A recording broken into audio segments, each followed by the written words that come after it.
വളിവിട്ടു എന്ന കാരണത്താൽ കേരളത്തിൽ ഒരു യുവാവിനേക്കേണ്ടി വന്നത് കൊടിയ പോലീസ് മർദ്ദനം. നോക്ക് സാർ, ഇങ്ങനെയൊക്കെ ഇത് ചെയ്തു വെച്ചാ ഏത് തള്ളന്മാര് സഹിക്കും? അങ്ങനെ സഹിക്കത്തില്ല.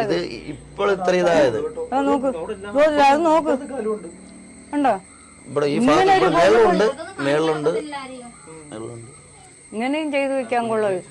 എന്തോ കാര്യത്തില് ഒരു നിസാര കാര്യം അത് ഈ പോലീസുകാര് കണ്ടോ? ഇവൻ വളി വിടുന്നേ ആര് കണ്ടു പറഞ്ഞിട്ട് സാറേ ഇങ്ങനെ ഇത് വന്നെന്ന് പറഞ്ഞു? ഈ വളി വിട്ടെന്നുള്ളത് ആര് കണ്ട്? ഇല്ലെങ്കിൽ ഇങ്ങനെ ചെയ്യാൻ കൊള്ളോ? ഇല ചെയ്തില്ല, പിടിച്ചുപറി ചെയ്തില്ല, കുറ്റം ചെയ്തില്ല, ഒരു വക ചെയ്തിട്ടില്ല. പിന്നെ ഒരു വളി വിട്ടെന്ന് പറഞ്ഞ ഒരു പോലീസുകാർ ഇങ്ങനെ അടിക്കണമെന്നുണ്ടെങ്കിൽ മനുഷ്യൻ പിന്നെ എന്തിനാ സാറേ ജീവിക്കുന്നത്? ഈ അടിച്ചാളുടെ അമ്മ കണ്ടാ കൂടെ സഹിക്കൂ?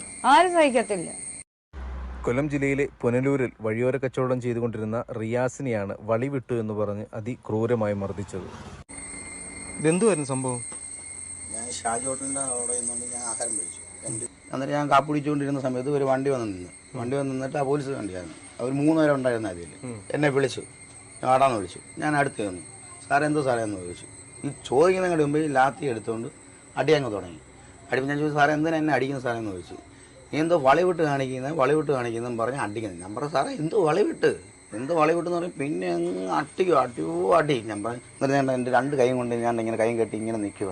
എന്നിട്ട് പിന്നെ വേഗം സഹിക്കാൻ പോയപ്പോൾ കൈയെടുത്ത് തട്ടിയപ്പോൾ കൈക്ക് ഒരടി കെട്ടി, ഈ ഭാഗത്തൊരടി കെട്ടി. പിന്നെ എനിക്ക് കൈ മരവിച്ചാണ് കായ്പോയി. പിന്നെ ഞാൻ കൈ കെട്ടി ഇങ്ങനെ നിന്നിട്ട് സാറേ എന്തിനാ സാറേ അടിക്കുന്നതെന്ന് പറഞ്ഞ് പിന്നെയും ചോദിച്ചുകൊണ്ടിരിക്കുക. അടിച്ച് പൊട്ടിച്ച് കണ്ട ഇത് ഒരു ഇതിൽ എനിക്ക് നിൽക്കാൻ വയ്യാത്ത രീതിയിലാക്കി, ബാത്റൂമിൽ കൂടെ പോകാൻ വയ്യാത്ത രീതിയിലാക്കി വെച്ചിരിക്കുക. എന്നെ കടന്ന് ഉറങ്ങിയിട്ട് 4 ദിവസം പോയതായിരുന്നു. വേണ്ട ഭയങ്കര അടിയാണല്ലോ അടിച്ചത്. ഇതെന്താ പോലീസെ, നിങ്ങളിങ്ങനെ നന്നാവില്ല എന്ന് തീരുമാനിച്ചു തന്നെയാണോ നിങ്ങളിങ്ങനെ പ്രവർത്തിക്കുന്നത്? കഷ്ടം തന്നെ പോലീസെ, കഷ്ടം തന്നെ.